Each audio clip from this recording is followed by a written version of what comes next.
Dia, caros alunos, nós vamos falar então na aula de hoje sobre a colonização da América, tá bem? Então nós já vimos, né, sobre a América a questão dos povos pré-colombianos, aqueles habitantes que existiam no continente americano antes da chegada de Cristóvão Colombo, antes da chegada dos europeus, através das grandes navegações, tá?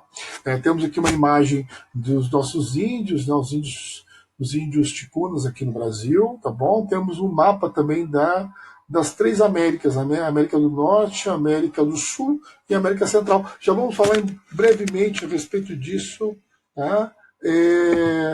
Num outro slide. Vamos falar então em termos de objetivos. Vamos localizar o continente americano, vamos falar dos critérios dessa divisão da América, entre a América do Norte, América do Sul, América Latina, América Anglo-Saxônica, tá bem? Vamos conhecer as formas de colonização da América, tá bem?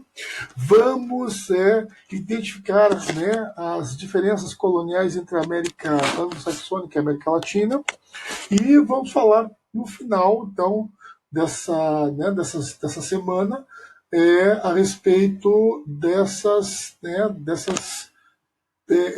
três tipos de colonização mais importantes, né, que é a colonização espanhola, a colonização anglo-saxônica e a colonização francesa. A colonização portuguesa a gente vai deixar para falar em outra aula, tá? Em outra semana, que aí nós vamos falar expressamente sobre Brasil. Estamos vendo aqui os mapas das grandes navegações. Isso é só para colocar dois aspectos importantes para a gente iniciar essa conversa. Em primeiro lugar, né, é que foi através das expedições marítimas que a América foi descoberta pelos europeus e começa a ser ocupada pelos europeus, que a gente chama de colonização. Outro aspecto é a localização do continente americano no mundo.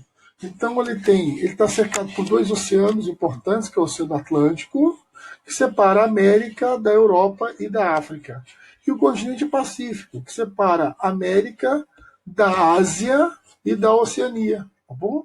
Lembrando que o mundo é redondo, né?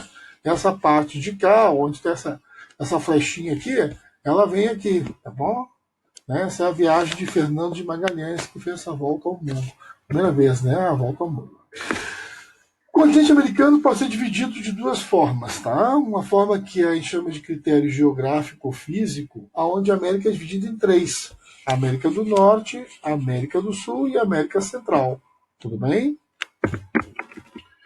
Ou então, cultural ou linguístico, que a gente pode falar em América anglo-saxônica, onde predomina a língua inglesa, e América Latina, onde predomina a língua portuguesa, espanhola e um pouco também do francês. Bom? Com relação à formação histórica da América, nós já vimos algumas coisas importantes, né? Que as sociedades americanas, né, elas se formaram por vinda de caçadores, né, de homens que vieram da Ásia e atravessaram, na época das glaciações, uma ponte de gelo que se formou no Estreito de Bering, né, ligando a Ásia ao continente americano. Tá? Também se supõe que veio migrações pelo Pacífico de barco a partir de ilhas da Polinésia, né? Então também houve essa possibilidade. Agora, a partir do século XV, é que nós vamos ter realmente a chegada dos europeus. Né? Supõe que alguns europeus já tenham chegado antes do século XV, mas foi só depois da viagem de Colombo que então, né, os europeus começam a colonizar a América. Então nós vamos ter a colonização espanhola, né, que vai ser a mais importante do continente, por isso que a maior parte dos países da América falam espanhol. A colonização portuguesa, que é o caso do Brasil, né, também foi muito importante, e a colonização francesa e inglesa, né, sendo que os ingleses ocuparam grande parte da América do Norte, onde hoje os Estados Unidos e o Canadá. Os europeus, quando chegaram na América, encontraram civilizações muito ricas, muito poderosas, como os incas, os maias e os astecas. Tá? Embora fossem muito poderosas essas civilizações, elas não tinham o armamento que os europeus tinham, os canhões, os mosquetes, né? O mosquete é o antecessor do fuzil. Então, nesse sentido, elas acabaram sendo dominadas muito facilmente. Né? A arma de fogo foi um elemento de diferença muito importante aí nessa dominação. No entanto, né, vamos colocar assim, essas civilizações elas acabaram, né, dando muita coisa importante aos europeus, né, como foi o caso, por exemplo, do ouro, da prata, né, já que essas civilizações elas eram grandes produtoras, não só de construções, né, de uma grande produção agrícola também, uma série de produtos agrícolas os europeus vão conhecer com essas civilizações, mas também do artesanato de ouro e prata, né. Então, inicialmente os europeus roubaram muito desses artesanatos dos índios da América. Posteriormente escravizaram os índios e colocaram eles nas minas, né, para a grande produção de ouro e produção de prata, para enriquecimento dos europeus. Tá? Aqui no Brasil, como os índios não eram metalúrgicos, né, não conheciam essa metalurgia, os portugueses trouxeram africanos que conheciam essa metalurgia, né, e através da escravidão africana também se produziu muito ouro e muita prata, além da riqueza do açúcar, como a gente vai ter a oportunidade de conversar mais tarde. Aqui nós estamos vendo nossas civilizações indígenas, né? Existente até os dias de hoje, graças a Deus, tá bom?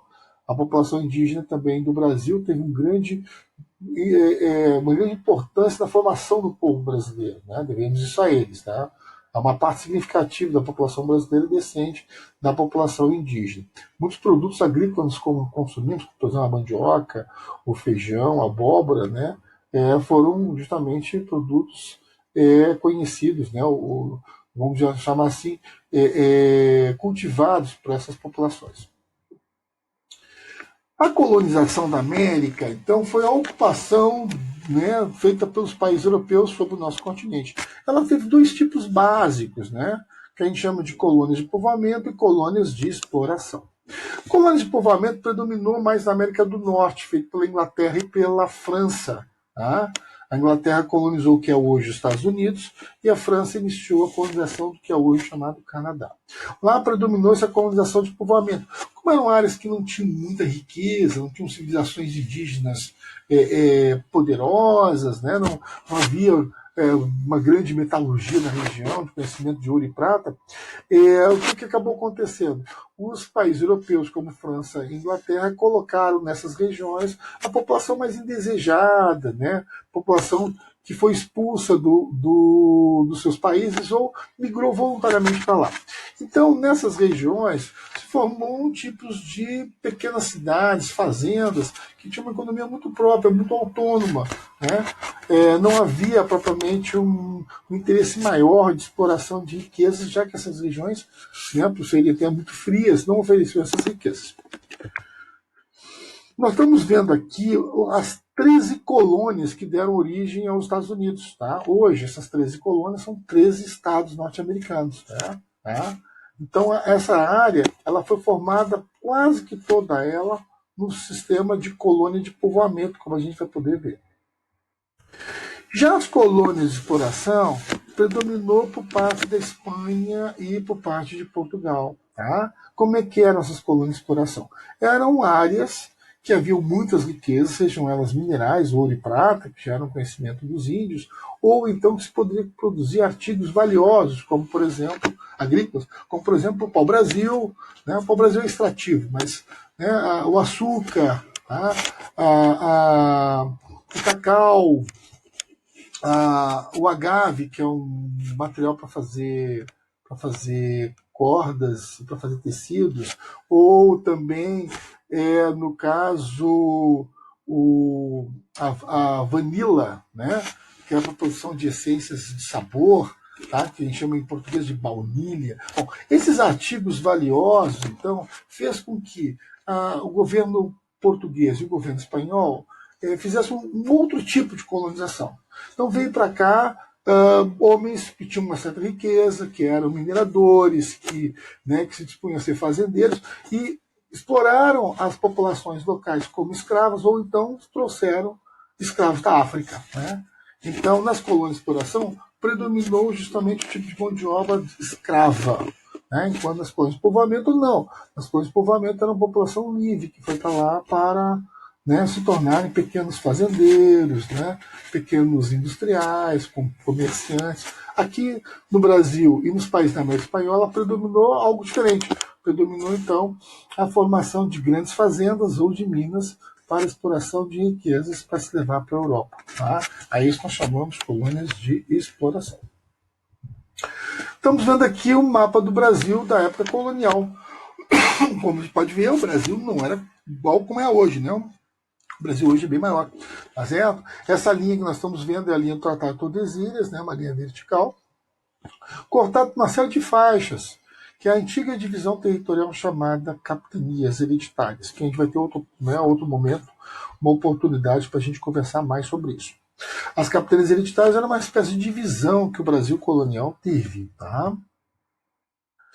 Então, nós vamos falar um pouco agora sobre a América Latina. A América Latina é a América formada pelas colônias de Portugal, caso do Brasil, né? A colônia Portugal, que era o Brasil, e as colônias espanholas, a Argentina, o México, a Colômbia, a Venezuela, o Peru. Tá? Então, esses atuais países foram colônias da Espanha. Né? Tá? Então, nesse sentido, a América Latina predominou as chamadas colônias de exploração, aonde foi comum a escravidão africana em muitos países, no caso do Brasil, e a escravidão indígena, tá? Que predominou nos países de língua hispânica, tá certo? Porque lá, né, como haviam grandes civilizações, no caso dos incas, os maias, os astecas, essa população toda dessas civilizações foram transformadas em escravos para serem colocados então nas plantações e nas minas. E aqui no Brasil, né, foi trazido então escravos da África, tá? Que hoje em dia, né, quer dizer, nos tempos atuais, né, justamente originaram, né, a grande parte da população brasileira. Tá bom? Por isso que o Brasil, dentre os países da América, é um dos países que mais tem influência africana. Tá bom? Os Estados Unidos também tem, mas eu vou deixar isso para um outro momento, comentar por que lá também houve uma grande migração de população africana. Tá bem? Mas isso a gente vai comentar em outro momento. Estamos vendo aqui a divisão política da América Latina. Tá? O Brasil, que em destaque, é o maior país da América Latina, que é um país de colonização portuguesa, cercado basicamente de países de colonização espanhola. Tá bem? Algumas exceções, a Guiana Francesa, tá? O Suriname, que é de língua holandesa, a Guiana, que é de língua inglesa. Tá? Nas ilhas aqui do Caribe também tem alguns países que falam inglês, é o caso da Jamaica, por exemplo. Tá bom? Né? Mas a maior parte dos países da América Latina falam o espanhol ou o português. Na América anglo-saxônica, tá, que corresponde à maior parte da América do Norte, nós temos os países lá que falam então o inglês. Né? É o caso dos Estados Unidos e é o caso do Canadá. O Canadá, inicialmente, teve uma ocupação francesa. Então, tem alguns estados do Canadá que falam francês. Tá bom? Mas a maior parte da população canadense, como os Estados Unidos, fala inglês. Por isso que o Canadá e os Estados Unidos são considerados como países anglo-saxônicos. Tá bem? O Alasca, que vocês estão vendo aqui separadamente, ele pertence aos Estados Unidos. A Groenlândia, que vocês estão vendo aqui separadamente, tá? Ela pertence à Dinamarca, também país de língua anglo-saxônica. Na próxima aula, a gente vai falar sobre a colonização da América Espanhola, da América anglo-saxônica, tá bom? Né?